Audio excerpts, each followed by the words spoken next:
আজ ২৯শে জুলাই আন্দোলনের এই দিন জারি হয় কারফিউ। আগের দিন থেকে বন্ধ ইন্টারনেট, হত্যাযজ্ঞ গোপন করাই ছিল উদ্দেশ্য।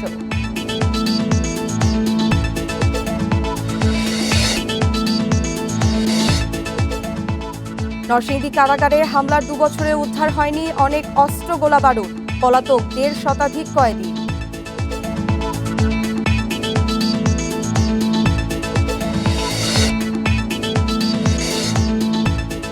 জনগণের প্রত্যাশা পূরণে সর্বোচ্চ গুরুত্ব সরকারের। ৫ মাস পূর্তিতে বললেন মাহাদি আমিন, দুর্নীতি করলে মন্ত্রীদেরও ছাড় নয়।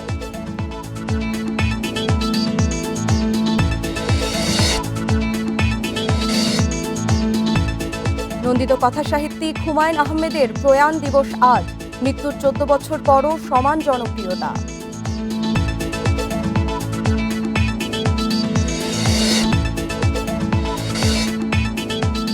২ সপ্তাহের বৃষ্টিতে ভয়াবহ জলাবদ্ধতা সাতক্ষীরা সদরে, ডুবে গেছে বাড়িঘর, ভেঙে পড়েছে স্যানিটেশন ব্যবস্থা।